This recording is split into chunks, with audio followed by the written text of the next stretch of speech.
आयोगद्वारा उपेन्द्र यादव समूहलाई आधिकारिकता प्रदान, ठाकुर पक्षलाई दल दर्ताको अवसर दिइने। निर्वाचन आयोगले जनता समाजवादी पार्टीको आधिकारिकता उपेन्द्र यादव पक्षलाई दिने निर्णय गरेको छ। सोमबार आयोगमा कार्यकारिणी समितिका सदस्यहरूको सशरीर शनाखत पछि बहुमत रहेको भन्दै जसपाको आधिकारिकता उपेन्द्र पक्षलाई दिने निर्णय गरेको हो। जसपाका अर्का अध्यक्ष महन्त ठाकुर पक्षलाई आयोगले दल दर्ताको अवसर दिएको छ। जनता समाजवादी पार्टी दलको सम्बन्धमा आयोगमा आज इजलासले फैसला गरेको छ र उक्त इजलासले गरेको फैसला अनुसार जनता समाजवादी पार्टीको केन्द्रीय कार्यकारिणी समितिको सदस्यहरूमध्ये बहुमत सदस्यहरूको समर्थन रहेको उपेन्द्र यादव पक्षको समूहले आधिकारिकता अथवा मान्यता पाउने इजलासले ठहर गरेको छ र अर्को पक्षलाई छुट्टै दल गठन गर्नका निम्ति अवसर आयोगले दिएको छ, इजलासले दिएको छ र आजको इजलासले निर्णय चाहिँ यही नै गरेको छ। यादव पक्षले आधिकारिकता पाएसँगै अब जसपाको चुनाव चिन्ह नाम झण्डा यादव पक्षले पाउनेछ। 51 सदस्य जसपा केन्द्रीय कार्यकारिणी समितिमा यादवको पक्षमा 34 जना कार्यकारिणी समितिका सदस्यले सशरीर आयोगमा उपस्थित भएर शनाखत गरेका थिए। यस्तै महन्त ठाकुरका पक्षमा 16 जना सदस्यले समर्थन गरेका थिए। निलम्बित सांसद समेत रहेका जसपा केन्द्रीय कार्यकारिणी सदस्य रेशम चौधरी भने तटस्थ बसेका थिए। आधिकारिकता प्राप्त गरेपछि पार्टीबाट विभाजन नभएर केही व्यक्ति निस्किएको प्रतिक्रिया यादव पक्षले दिएको छ। निर्वाचन आयोगले आधिकारिकताको लागि हामीले निवेदन दिएका थियौँ। त्यसमा निर्वाचन आयोगले जनता समाजवादी पार्टी माननीय उपेन्द्रजीको नेतृत्वमा रहने भएको फैसला गर्यो। विगतदेखि हामीले उहाँहरूलाई 4 जनालाई हामीले कारबाही गरेका हौँ साधारण संस्थाबाट। एक अन्य मन्त्रीहरूलाई हामीले स्पष्टीकरण सोधेका हौँ। यो विषय हाम्रो पार्टीले अब बैठक बसिसकेपछि यो नयाँ यो कार्यकारिणीले बैठक बसिसकेपछि हामी त्यो विषयमा छलफल गर्छौँ र उहाँहरूले विगतमा गरेका गल्तीहरू, विगतमा गरेका कमी कमजोरीहरूको लागि यही निर्वाचनको कार्यालयमा निर्वाचन आयोगले हामीलाई दुईटै पक्षलाई बोलाउँदाखेरि हामीले उहाँहरूलाई राखेका थियौँ। त्यो दिन हाम्रो सम्भावना मिल्ने सम्भावना थियो र हामी अधिकारिताको लागि गरेका हौँ। हाम्रो पार्टी फुटेको होइन, केही व्यक्तिहरू जानुभएको छ। आयोगमा शनाखत पछि जसपा अध्यक्ष उपेन्द्र यादवले अध्यक्ष महन्त ठाकुरले आत्मआलोचना गरेर आए पार्टीमा ठाउँ दिइने बताए। प्रतिगमनलाई साथ दिएर पार्टीका केही नेताहरूले पार्टीलाई नै धोका दिएको उनको भनाइ छ। जसपा नेता राजकिशोर यादवले पार्टीलाई एकताबद्ध बनाउने आफूहरूको प्रयास रहेको बताए। ठाकुरलाई छाडेर यादव पक्षमा लागेका उनले आफूले पार्टी जोगाएको जिकिर गरे। यस्तै जसपा नेता राजेन्द्र महतोले निर्वाचन आयोगले पार्टी फुटाउने काम गरेको आरोप लगाए। प्राविधिक विभाजनबाट आफूलाई कुनै असर नगर्ने उनको भनाइ छ। आफूहरूका लागि केपी ओली र शेरबहादुर देउवा दुवै बराबर रहेको महत्त्वको भनाइ छ। तत्कालीन राष्ट्रिय जनता पार्टी, राजपा र समाजवादी पार्टी बीच 2077 वैशाख 11 गते एकीकरण भएर जसपा बनेको हो। निर्वाचन आयोगमा नयाँ दल दर्ता भने 2074 असार 24 मा भएको थियो।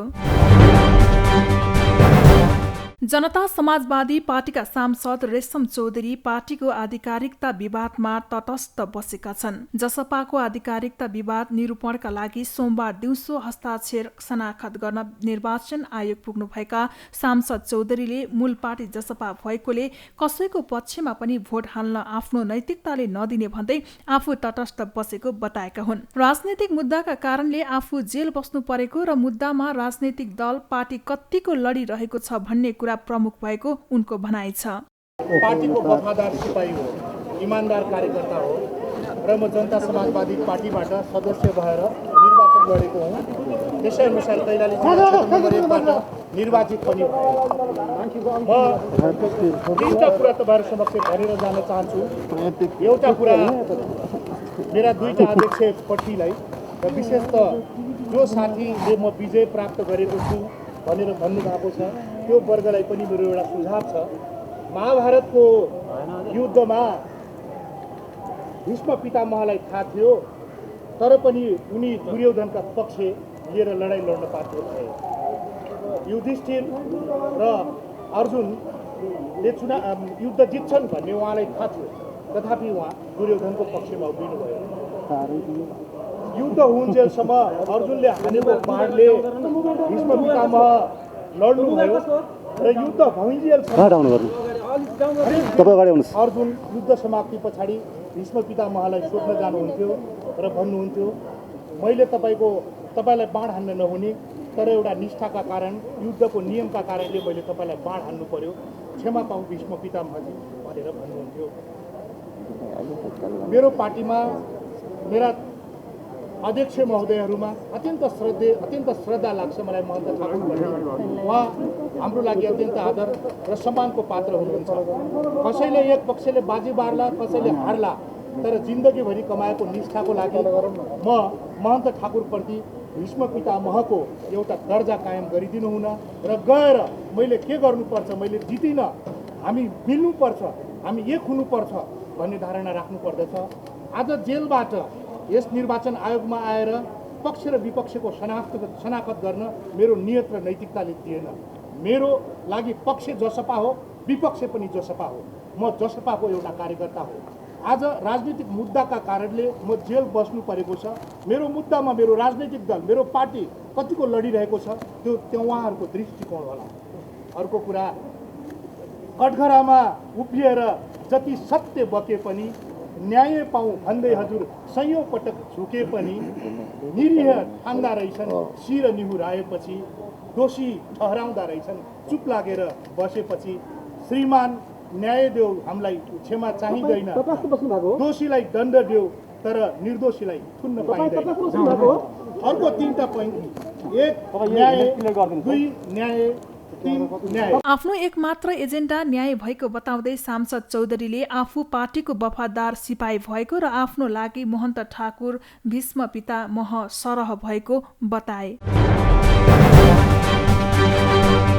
चैतसम्ममा 2,15,00,000लाई खोप नेपाल आउने, नागरिकको जीवन रक्षा प्राथमिकतामा रहेको स्वास्थ्य राज्य मन्त्री श्रेष्ठको भनाई। स्वास्थ्य तथा जनसङ्ख्या राज्य मन्त्री उमेश श्रेष्ठले सरकारको पहिलो प्राथमिकता कोभिड-19 विरुद्धको खोप उपलब्ध गराउने बताएका छन्। सोमबार प्रतिनिधि सभा अन्तर्गतको शिक्षा तथा स्वास्थ्य समितिमा बोल्दै राज्य मन्त्री श्रेष्ठले सरकारको प्राथमिकता कोभिड-19 विरुद्धको खोप उपलब्धता गराउने भएकाले अनुदान, ऋण अथवा किनेरै भए पनि सबै नेपालीलाई खोप उपलब्ध गराइने बताए। उनले आइतबार एडीबी र विश्व बैंकसँग ऋण लिनका लागि हस्ताक्षर गरेको पनि जानकारी दिए। हामीले कोभिडलाई रोक्न सकिएन भने, यो कोभिडको संक्रमणलाई रोक्न सकिएन भने हामी केही पनि चलायमान हुने स्थिति छैन। अहिले भन्नुहुन्छ भने धेरै उद्योग व्यवसायदेखि लिएर शिक्षण संस्थादेखि लिएर होटेल धेरै भनौँ, चलचित्रदेखि सबै बन्द छ। धेरै आर्थिक स्थिति तहस नहस छ। त्यही भएर म आज दोस्रो दिन भयो, बिहानै हिजो स्वास्थ्य मन्त्रालयका सचिवज्यू त्यहाँ सम्बन्धित व्यक्तिहरूसित बसेर यो हामीले व्यवस्थापन पक्ष कसरी सुधार गर्न सकिन्छ, कसरी बढीभन्दा बढी त्यो चाहिँ खोपहरू ल्याउन सकिन्छ। अहिलेको पहिलो प्राथमिकता भनेको त्यो सबै जनमानसहरूलाई 60% चाहिँ जनमानसहरूलाई चाहिँ हामीले खोप ल्याउन सक्यो भने चाहिँ राम्रो हुन्छ भनेर त्यो खोप ल्याउने जसरी ल्याउँ, ऋणबाट ल्याउँ। हिजो भर्खरै मैले एउटा चाहिँ साइन गरेको छु एडीबी र वर्ल्ड ब्याङ्कबाट चाहिँ हामीले लिने भनेर, त्यो सर्टेन ऋण लिने भनेर। त्यसको अलावा चाहिँ हामीले किनेर ल्याउँ, अनुदानमा ल्याउँ र यो चाँडोभन्दा चाँडो खोप ल्याएर खोपको व्यवस्थापन चाहिँ गर्न जरुरी छ भन्ने देखा। राज्य मन्त्री श्रेष्ठले कुन कुन ठाउँबाट खोप दिँदैछ भन्ने सम्बन्धमा मन्त्रालयमा कल सेन्टर स्थापना गर्न निर्देशन दिइसकेको बताए। कोभिड विरुद्धको खोप लगाएको प्रमाणित गर्न धेरै भिड भएको भन्दै उनले सबै जिल्लाहरूबाट प्रमाणित गर्न सकिने गरी व्यवस्था मिलाउने पनि बताए। त्यसै गरी फ्रन्टलाइनमा काम गर्ने सवारी चालक, सहचालकदेखि शिक्षकहरूलाई खोपको उपलब्धता गराउने पनि उनले बताए। अहिले तुरुन्तै हेर्ने भने एउटा हाम्रो कुन कुन ठाउँमा खोप दिँदैछ, कुन कुन ठाउँमा खोप चाहिँ दिँदैछौँ भनेर एउटा इन्फर्मेसन सेन्टर पनि हाम्रो मन्त्रालयमा पनि मैले भनिसकेको छु कि एउटा कहाँ चाहिँ खोप दिँदैछ, के हुँदैछ, कुन ठाउँमा चाहिँ जाने हो भने एउटा कल सेन्टर जस्तो हामीले स्थापना गर्नुपर्छ र अहिले भएको हाम्रा कमी कमजोरीहरूलाई सुधार गर्ने व्यवस्थापकीय कमी कमजोरीहरूलाई, जसमा लाइन देखिया छ। सर्टिफिकेसनको लागि पनि त्यहाँ धेरै ठुल्ठुलो लाइन भएको हुँदाखेरि अहिले नै यहाँ चाहिँ मन्त्रालयबाट के भएको छ भन्दाखेरि जिल्लाबाट पनि दिन सकिने सर्टिफिकेसन भनेको खोप कार्डलाई नै त्यसलाई भ्यालिड गरिदियो भने भइहाल्यो। वा जिल्लाबाट गएर ठाउँमा यो अहिले 5 ठाउँ भएको ठाउँमा 20 ठाउँमा बनाऊ। अझै खोप केन्द्र पनि हामीसित जति खोप यहाँ चाहिँ स्टक छ त्यो यहाँ नराखौँ, ठाउँ ठाउँमा दिउँ। 50 वर्षभन्दा माथिकोलाई जस्तो कि एकदमै फ्रन्ट लाइनमा काम गर्नेहरू त्यसलाई नम्बर 1 प्रायोरिटी राखेर दिनु पर्यो। उनले सबै प्रदेशमा कोभिड-19 सम्बन्धी हेर्ने गरी प्रदेश स्तरीय अस्पताल बनाउनु आवश्यक रहेको बताए। खोप सेन्टरलाई अझै धेरै ठाउँमा विस्तार गर्नुपर्ने उनको भनाइ छ। राज्य मन्त्री श्रेष्ठले कोभिड-19 संक्रमणको तेस्रो लहर आउन सक्ने भएकाले त्यसका लागि तयारी आवश्यक रहेको पनि उल्लेख गरे। त्यसैगरी बैठकमा बोल्दै स्वास्थ्य सचिव लक्ष्मण अर्यालले चैत महिनासम्ममा 2 करोड 15 लाखलाई खोप उपलब्ध गराउने रोड म्यापको आधारमा काम गरिरहेको बताए। आवश्यक खोप किन्नको लागि प्रक्रिया अगाडि बढिरहेको पनि उनले बताए। यो संक्रमण नियन्त्रणको एउटा उपाय भनेको हामीले के सोचेका छौँ भन्दा यो खोप नै महत्त्वपूर्ण यसको एउटा इन्स्ट्रुमेन्ट हो, यसलाई नै प्रयोग गर्नुपर्छ भन्ने हिसाबले हाम्रा योजनाहरू बनाएका छौँ। दोस्रो चाहिँ स्वास्थ्य पूर्वाधार सुधार चाहिँ गर्नै पर्छ। स्वास्थ्य पूर्वाधारभित्र चाहिँ हामीले बेडको कुराहरू, क्रिटिकल केयरको कुराहरू, अक्सिजन सप्लाईको कुराहरूलाई हामी सिकेर चाहिँ धेरै सुधार गरिरहेछौँ र 200 बेडभन्दा माथिका अस्पतालहरू र जिल्ला अस्पतालहरूमा अक्सिजन प्लान्टहरू राख्ने र 200 बेडभन्दा माथिको अस्पतालहरूमा चाहिँ लिक्विड अक्सिजनको तपाईँको व्यवस्थापन गरेर अक्सिजन सप्लाईहरू पनि व्यवस्थापन गर्ने र सँगसँगै बच्चाहरूको स्वास्थ्यमा प्रतिकूलताहरू आउन सक्छ कि भनेर बच्चाहरूको उपचारलाई चाहिने क्रिटिकल केयरका बेडहरू पनि थप्ने कुराहरू चाहिँ प्रक्रियागत रूपमा अगाडि बढाएका छौँ। स्वास्थ्य मन्त्रालय अन्तर्गत स्वास्थ्य आपतकालीन केन्द्रका संयोजक डाक्टर गुडराज लोहनीले हालसम्म कोभिड-19 विरुद्धको खोपको पहिलो मात्रा 34,05,154 जनालाई लगाएको र 14,30,416 जनालाई दुवै मात्रा खोप लगाइएको बताए। उनले वैदेशिक अनुदानमा चीन सरकारबाट 18 लाख र भारत सरकारबाट 11 लाख मात्र खोप आएको तथा हालसम्म 50 लाख मात्र खरिद गरिएको पनि उनले जानकारी दिए। त्यसमध्ये भारतबाट 10 लाख मात्र कोभिडसिल्ड र चीनबाट 32 लाख मात्र भेरोसेल खोप किनिएको उनले स्पष्ट पारे। आउन बाँकी 8 लाख खोप शुक्रबार नेपाल आइपुग्ने पनि उनले बताए। असोज मसान्तभित्र प्राप्त गर्ने थप खोपको विवरण 1 करोड 5 लाख खोप यहाँ हामीसँग यो आउने जस्तो कोभ्याक्स सुविधा अन्तर्गत चाहिँ जापानबाट एक्स्ट्राजेनेकाको 16 लाख आउने पहिलो साता भदौको पहिलो साताभित्र आउने हामी गरेका छौँ। कोभ्याक्सबाट अर्को 3,48,000 भदौको चौथो साता आउने छ। वैदेशिक अनुदानबाट चीन सरकारबाट 16 लाख साउनको अन्तिम साता आउने कुरा छ। खरिद गर्ने चाहिँ कोभिसिल्ड जुन भारतमा हामीले पहिले पेमेन्ट गरिसकेको 10 लाख डोजको पनि भारतको दोस्रो साता दिने भन्ने खालको कुराहरू छ। भेरोसिल्ड चीनबाट 60 लाख भदौ मसान्तसम्म यो उपलब्ध हुने यो खोपको मात्राको कुरा मैले गरेँ।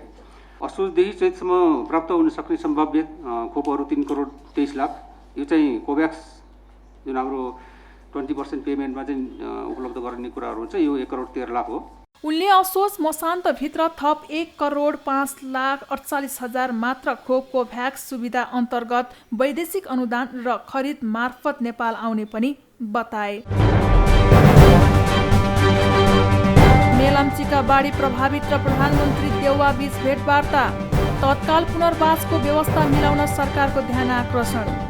बाढीग्रस्त सिन्धुपाल्चोकको मेलम्ची, हेलम्बु र 5 पोखरीका स्थानीयले तत्काल पुनर्वासको व्यवस्था मिलाउन सरकारसँग माग गरेका छन्। मेलम्ची, हेलम्बु र 5 पोखरीका स्थानीयले सोमबार प्रधानमन्त्री शेरबहादुर देउवालाई 10 बुँदे ज्ञापन पत्र बुझाउँदै तत्काल पुनर्वासको व्यवस्था हुने गरी आर्थिक सहायताको उचित व्यवस्था गर्न माग गरेका हुन्। प्रधानमन्त्री निवास बालुवाटार पुगेका उनीहरूले केपी ओली नेतृत्वको अघिल्लो सरकार र स्थानीय सरकारले आफूहरूलाई राहत दिने विषयमा चासो नदिएपछि आफूहरू बिचल्लीमा परेको उल्लेख गर्दै उचित राहतको व्यवस्था गर्न प्रधानमन्त्री देउवाको ध्यान आकर्षण गराएका थिए। ओली नेतृत्वको अघिल्लो सरकार र स्थानीय सरकारले बाढी पीडितहरूको पीडालाई सम्बोधन नगरेपछि पुनर्वास सहितको उचित राहतको व्यवस्था गर्न प्रधानमन्त्रीलाई भेटेर ध्यान आकर्षण गराइएको मेलम्चीका बाढी पीडित सागर कुमार श्रेष्ठले बताए। उनले अघिल्लो सरकारले पीडितलाई राहत दिने काममा कुनै गम्भीरता नदेखाएको भन्दै आक्रोश समेत व्यक्त गरे।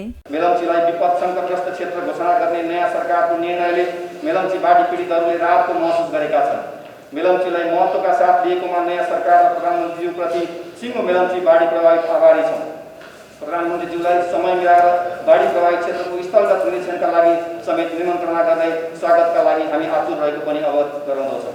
मेलम्ची बाढी प्रभावितका माग संक्षिप्तमा: 1. मेलम्ची बाढी प्रभावित क्षेत्रमा थप क्षति हुन नदिन तत्काल तटबन्धको व्यवस्था गरियोस्। 2. नदीलाई पुरानै धारमा कायम गरियोस्। 3. बाढीमा पुगेका घर र खेत जग्गामा माटो व्यवस्थापन एक्स्काभेटर मार्फत जमिनको सतह मिलाउने प्रबन्ध गरियोस्। 4. बाढीले घरबारविहीन भएका रोजीरोटी गुमाएका व्यवसायमा क्षति पुगेकाका लागि उचित आर्थिक प्याकेजको व्यवस्था गरियोस्। 5. बैंकबाट ऋण लिएर लगानी गरेर व्यवसाय गरिरहेकाहरूलाई ब्याज बिना र सहुलियतको व्यवस्था मिलाइयोस्। 6. किसान, उद्योगी, व्यापारी, विद्यार्थीका लागि अल्पकालीन र दीर्घकालीन राहत प्याकेज घोषणा गरियोस्। 7. मेलम्ची र हेलम्बुमा तत्काल बेली ब्रिजको व्यवस्था गरियोस्। उनीहरूले घरबार बिन भएका रोजीरोटी गुमाएका व्यवसायमा क्षति पुगेकाहरूलाई तत्काल आर्थिक राहतको प्रबन्ध गर्न माग गरेका छन्। त्यसैगरी प्रभावित क्षेत्रमा थप क्षति हुन नदिन तत्काल तटबन्ध निर्माण गर्न पनि सरकारको गम्भीर ध्यान आकर्षण गराएको स्थानीय श्रेष्ठले बताए। पीडितहरूले मेलम्ची नदीलाई पुरानै धारमा कायम राख्न बैंकबाट ऋण लिएर लगानी गरी व्यवसाय गरेकाहरूको ब्याज मिनाहा गर्न, विद्युत महसुलमा छुट दिन, त्यहाँका उद्योगी व्यापारी विद्यार्थीका लागि अल्पकालीन र दीर्घकालीन राहतको घोषणा गर्न पनि प्रधानमन्त्री देउवासँग आग्रह गरेका छन्। असार 1 गतेको बाढीले प्रभावित भयो भन्ने कुरा यहाँ सबैले जगजाहेर छ। आज 40 दिनसम्म पनि खास गरेर स्थानीय सरकारले बाढीग्रस्त क्षेत्रमा आफ्नो जिम्मेवारी निर्वाह गर्नुपर्ने कुराबाट भाग्न खोजेको कारणले गर्दाखेरि आज हामी बाध्य भएर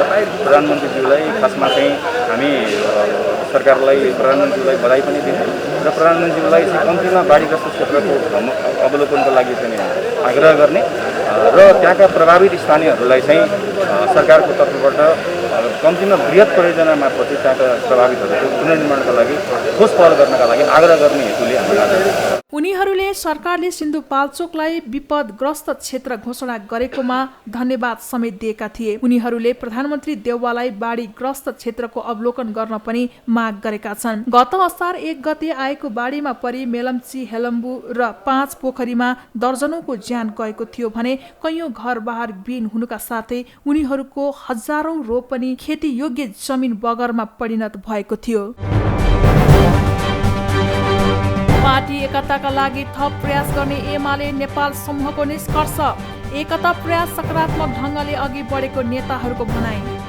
नेकपा एमालेको माधव नेपाल पक्षले पार्टी एकताका लागि थप प्रयास गर्ने निष्कर्ष निकालेको छ। माधव नेपाल पक्षीय नेताहरूको आइतबार र सोमबार काठमाडौँको बुद्धनगर स्थित क्वालिटी बैंकेटमा बसेको स्थायी समितिका नेताहरूको बैठकले पार्टी एकताका लागि भइरहेका प्रयासहरू सकारात्मक रहेको उल्लेख गर्दै त्यसलाई टुङ्गोमा पुर्याउन थप प्रयास गर्नुपर्नेमा जोड दिएको हो। बैठकले पार्टी एकताका लागि भइरहेको प्रयासलाई बिथोलिने गरी अभिव्यक्ति नदिन पार्टीका अध्यक्ष केपी शर्मा ओली र वरिष्ठ नेता नेपाललाई आग्रह समेत गरेको छ। मूल छलफल चाहिँ पार्टीको एकताको सम्बन्धमा भयो। अझैसम्म देखिएका जे एकताको लागि प्रयासहरू भइरहेछन् ती प्रयासहरू धेरै हदसम्म सकारात्मक भएको र ती सकारात्मक प्रयासहरूलाई अब छिटो नै टुङ्गोमा पुर्याउनु पर्ने, त्यसलाई टुङ्गोमा पुर्याउनुको लागि अब थप प्रयत्नहरू गरौँ भन्ने कुरा भएर सबैको सहमति के भने एकतामा जोड दिएर जानुपर्छ भन्ने कुरामा सबैको सहमति। बैठकले अध्यक्ष ओली र वरिष्ठ नेता नेपालबीच छिट्टै भेट हुने विश्वास पनि व्यक्त गरेको छ। शीर्ष नेताहरूलाई भेटघाटका लागि आग्रह गरिएको पनि नेता पन्तले जानकारी दिए। पार्टीलाई एकताबद्ध बनाउँदै देशव्यापी रूपमा सशक्त ढंगले अघि बढ्न आफूहरू तयार रहेको उनले बताए। मूल कुरा पार्टीको एकता हो। नेकपा एमालेका देशभरिका कार्यकर्ताहरू, नेकपा एमालेका मतदाताहरू र मुलुकको राष्ट्रियता र लोकतन्त्रलाई माया गर्ने जनताहरू नेकपा एमालेको एकता चाहन्छन् भन्ने कुरालाई हामीले आत्मबोध गरेका छौँ, हामीले बोध गरेका छौँ। त्यसैले एकताको दिशातर्फ हामी गम्भीरताका साथ अगाडि बढ्नुपर्छ र एकतालाई सफल पार्नुपर्छ भन्ने कुरामा हाम्रो। बैठकमा संविधानको रक्षा, प्रतिनिधि सभाको पुनर्स्थापना सँगै यसको प्रभावकारी काम कारबाहीलाई कसरी अघि बढाउने भन्ने विषयमा पनि नेताहरूले छलफल गरेका थिए। परिषदद्वारा अन्तर्राष्ट्रिय विकास संस्थाको 60 मिलियन ऋण स्वीकार। बेखर्ची भई फर्केका नागरिकको क्वारेन्टिन खर्च सरकारले बेहोर्ने। डिपोटेसन सेन्टर मार्फत फिर्ता भएका, जेलमुक्त भएका र बेखर्ची भई नेपाल फर्किएका नेपाली नागरिकहरूलाई लाग्ने क्वारेन्टाइन खर्च नेपाल सरकारले बिहोर्ने भएको छ। डिपोटेसन सेन्टर मार्फत फिर्ता भएका, जेलमुक्त भएका र बेखर्ची भई नेपाल फर्किएका नेपाली नागरिकहरूलाई लाग्ने क्वारेन्टाइन खर्च नेपाल सरकारले बिहोर्ने भएको छ। सोमबार सिंहदरबारमा बसेको मन्त्री परिषदको बैठकले गरेको निर्णय सुनाउँदै सरकारका प्रवक्ता तथा कानून मन्त्री ज्ञानेन्द्र बहादुर कार्कीले डिपोटेसन सेन्टर मार्फत फिर्ता भएका, जेलमुक्त भएका र बेखर्ची भई नेपाल फर्किएका नेपाली नागरिकहरूलाई लाग्ने क्वारेन्टाइन खर्च नेपाल सरकारले बिहोर्ने बताए। यस्तै सरकारले क्वारेन्टाइनका लागि आवश्यक प्रबन्ध मिलाउने काम श्रम, रोजगार तथा सामाजिक सुरक्षा मन्त्रालयले गर्ने र यसका लागि आवश्यक रकम अर्थ मन्त्रालयले निकासा गर्ने निर्णय गरेको छ। डिपोटेसन सेन्टर मार्फत फिर्ता भएका,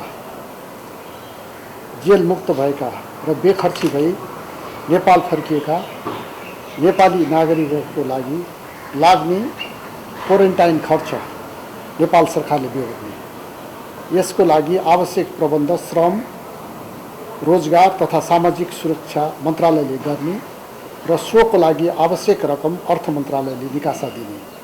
आगामी दिनको लागि नेपाल सरकारले उपयुक्त स्थानमा क्वारेन्टाइन सञ्चालन गर्ने। राष्ट्र ऋण 5औं संशोधन नियमावली 2078 र ऋणको प्राथमिक तथा दोस्रो बजार तेस्रो संशोधन नियमावली 2078 स्वीकृत गर्ने। विश्व बैंक समूहको अन्तर्राष्ट्रिय विकास संस्था मार्फत आयोजना सञ्चालन गर्न ऋण स्वरूप प्राप्त हुने अमेरिकी $60 मिलियन बराबरको ऋण सहायता स्वीकार गर्ने।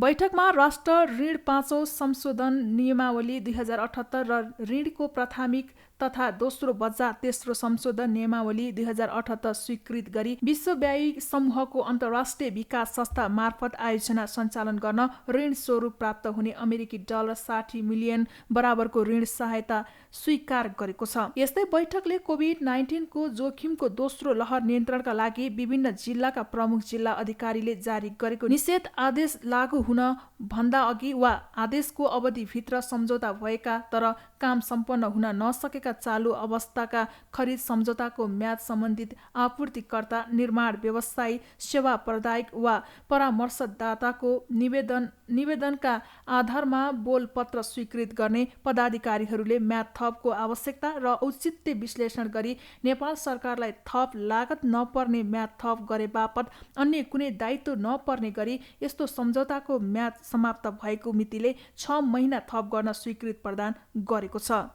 कोभिड-19 को जोखिमको दोस्रो लहर नियन्त्रणका लागि विभिन्न जिल्लाका प्रमुख जिल्ला अधिकारीहरूले जारी गरेको निषेध आदेश लागू हुन भन्दा अघि वा आदेशको अवधिभित्र सम्झौता भएका तर काम सम्पन्न हुन नसकेका चालु अवस्थाका खरिद सम्झौताको म्याद सम्बन्धित आपूर्तिकर्ता, निर्माण व्यवसायी, सेवा प्रदायक वा परामर्शदाताको निवेदनका आधारमा बोलपत्र स्वीकृत गर्ने पदाधिकारीहरूले म्याद थपको आवश्यकता र औचित्य विश्लेषण गर्ने पदाधिकारीले म्याद थपको आवश्यकता र औचित्य विश्लेषण गरी नेपाल सरकारलाई थप लागत नपर्ने र म्याद थप गरे बापत अन्य कुनै दायित्व नपर्ने गरी त्यस्तो सम्झौताको म्याद समाप्त भएको मितिले 6 महिना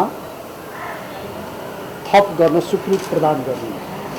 सत्य निरूपण तथा मेलमिलाप आयोगको केन्द्रीय कार्यालयको लागि 35 जना, सोही आयोगको प्रादेशिक मुकाम कार्यालयको लागि 21 जना र बेपत्ता पारिएका व्यक्तिको छानबिन आयोगका लागि 23 जना राजपत्राङ्कित कर्मचारीको अस्थायी दरबन्दी आयोगको म्याद समाप्त भए स्वतः खारिज हुने गरी चालु आर्थिक वर्ष 2078-79 को लागि स्वीकृत गर्ने। मन्त्री परिषदले सत्य निरूपण तथा मेलमिलाप आयोगको केन्द्रीय कार्यालयको लागि 35 जना, सोही आयोगको प्रादेशिक मुकाम कार्यालयको लागि 21 जना र बेपत्ता पारिएका व्यक्तित्व छानबिन आयोगका लागि 23 जना, राजपत्राङ्कित कर्मचारीको अस्थायी दरबन्दी आयोगको म्याद समाप्त भए स्वतः खारेज हुने गरी चालु आर्थिक वर्ष 2078-79 को लागि स्वीकृत गरिएको सरकारका प्रवक्ता कार्कीले बताए। गरिबीको रेखामुनि रहेका जनतालाई निःशुल्क विद्युत उपलब्ध गराउने ऊर्जा मन्त्रीको घोषणा। विद्युत महसुल सस्तो बनाउने योजना सार्वजनिक। ऊर्जा जलस्रोत तथा सिंचाई मन्त्री पम्फा भुसालले गरिबीको रेखामुनि रहेका जनतालाई निःशुल्क विद्युत उपलब्ध गराउने बताएकी छिन्। सोमबार सिंहदरबार स्थित आफ्नै कार्यकक्षमा पत्रकार सम्मेलन गरी उनले गरिबीको रेखामुनि रहेका जनतालाई निःशुल्क विद्युत दिनुपर्छ भनेर आफूले गृह कार्य गरिसकेको जानकारी समेत दिइन्। मन्त्री भुसालले गरिबीमा रहेका जनतालाई निःशुल्क विद्युत दिने अवधारणा अघि सारे पनि निर्णय भने भइसकेको स्पष्ट पारिन्। मन्त्री भुसालले विद्युत महसुल सस्तो बनाउने योजना पनि अघि सारिन्। आर्थिक क्षेत्रको विकासमा लाग्ने उद्योग कल कारखाना व्यवसायका लागि पनि विद्युत महसुल सस्तो गरेर जान उपयुक्त हुने उनको भनाइ थियो। उपभोक्ताहरूलाई खास गरेर गरिबीको रेखामुनि भएका जनतालाई चाहिँ विशेष सहुलियत दिनुपर्छ। मेरो विचारमा एउटा बेसिक लाइनबाट तल रहनेहरूलाई हामीले निःशुल्क विद्युत दिनुपर्छ। मैले एउटा सामान्य गृह कार्य गर्दैछु। म कुनै दिन यहाँहरूलाई फेरि बोलाउनेछु। हामीले त्यो जनतालाई हामीले निःशुल्क दिनुपर्छ। अनि विद्युत एकातिर उत्पादन भएछ भन्छौँ हामी, खपत भन्छौँ, तर फेरि हामी कहाँ विद्युतको दर महँगो छ। मैले जनरली जानेको अर्थशास्त्र भनेको कुनै चिजको तपाईँले जति बढी मात्रा या युनिट उत्पादन गर्नुहुन्छ लागत मूल्य कम हुन्छ। तर यहाँ हाम्रो विद्युतमा कस्तो, मैले उपभोक्ताका रूपमा मैले अनुभूत गरेको थिएँ। कैयौँ फोरममा मैले छलफल पनि चलाएको थिएँ। म एउटा प्रतिनिधि सभाको सदस्य हुनुको कारण मैले गत वर्षको बजेटमाथि कमेन्टमा पनि यो कुरा उठाएको थिएँ। मैले सोचेर बुझेर मेरो एकदम अन्तर्मनबाट लागेको कुराले जति बढी बाले त्यति सस्तो हुनुपर्ने। हाम्रो त अलिकति बढी भयो, अर्को रेट बढ्छ जस्तो जुन ढङ्गको स्थिति छ। सायद यसलाई हामीले सम्बोधन हल गर्नुपर्छ।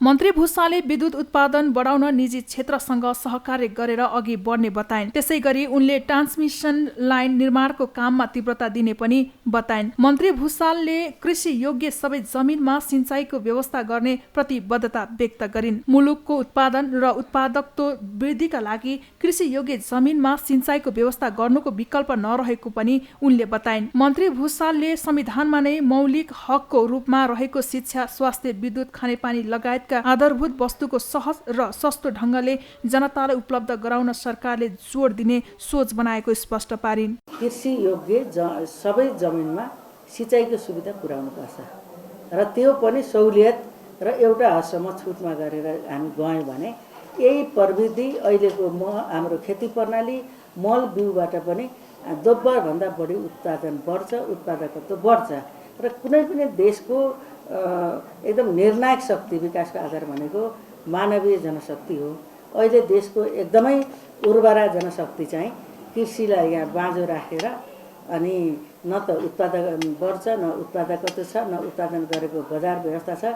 अनि एकदम 45-50 डिग्रीको तापक्रममा विदेशमा गएर श्रम गरेर रेमिटेन्स पठाउने अनि राष्ट्र समेत चल्ने जो बाध्यता छ, यसलाई चाहिँ बदल्नको निम्ति चाहिँ हामीले कृषिमा सिँचाइको सुविधा पुर्याउँदा मात्रै पनि एउटा ठुलो चेन्ज आउँछ भन्ने मलाई विश्वास छ। मन्त्री भुसालले जलविद्युत आयोजना प्रभावित क्षेत्रमा देखिएको जग्गाको मुआवजा लगायतका समस्या समाधान गर्न आफूले सम्बन्धित निकायलाई निर्देशन दिइसकेको जानकारी समेत दिइन्। जलविद्युत आयोजनाहरू जग्गाको मुआवजाका कारण अघि बढ्न नसकेको अवस्थाको अन्त्य गर्न आफू लागि पर्ने उनले बताइन्। पाकिस्तानी अलराउन्डर शाहिद अफ्रिदीले नेपालमा क्रिकेट खेल्ने। एभरेस्ट प्रिमियर लिगमा काठमाडौँ किङ्स 11मा आबद्ध। पाकिस्तानी अलराउन्डर शाहिद अफ्रिदीले नेपालमा क्रिकेट खेल्ने भएका छन्। भेटरान अलराउन्डर अफ्रिदीले नेपालमा आगामी असोजमा हुने एभरेस्ट प्रिमियर लिग खेल्ने भएका हुन्। इपिएलको फ्रेन्चाइज काठमाडौँ किङ्स 11बाट अफ्रिदीले खेल्नेछन्। टेलोहो लिड्स प्रालीको स्वामित्वमा रहेको काठमाडौँले सोमबार अफ्रिदीलाई आइकोनिक प्लेयरको रूपमा ल्याएको हो। 44 वर्षीय अफ्रिदीले पाकिस्तानका लागि 27 टेस्ट, 398 ओडिआई र 79 T20I खेलेका छन्। पाकिस्तानका पूर्व कप्तान समेत रहेका अफ्रिदीले 3 फर्म्याटमा गरी 11,000 भन्दा बढी रन बनाएका छन्। उनले पछिल्लो पटक मुल्तान सुल्तानबाट पाकिस्तान सुपर लिग खेलेका थिए। आगामी सेप्टेम्बर 25 देखि 9 अक्टोबरसम्म हुने EPLमा काठमाडौँ सहित 6 फ्रेन्चाइज टिमले प्रतिस्पर्धा गर्नेछन्।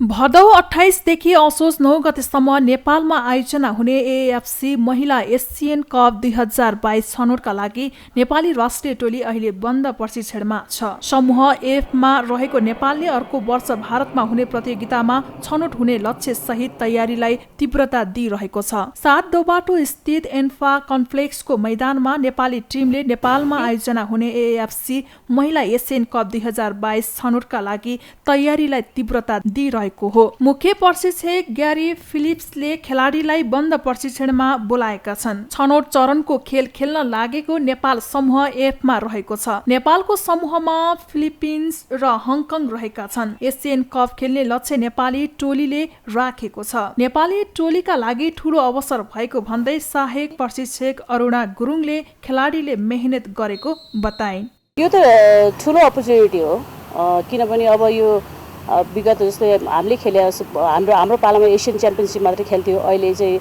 पछि साफले गर्दाखेरि त्यो एसियनमा जान सकिएन। अलि यो चाहिँ फर्स्ट अहिले गर्छ। यो चाहिँ बिग अपर्च्युनिटी। चुनौती त टफै छ र पनि अब उनीहरूको न्यू एक्सपिरियन्स पनि हो।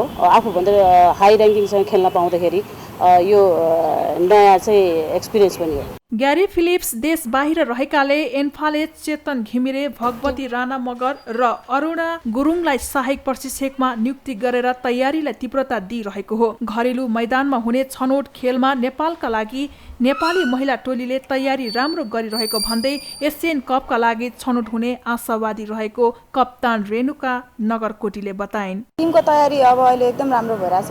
लगभग ट्रेनिङ गरेको हामीले 1 हप्ता जति भयो।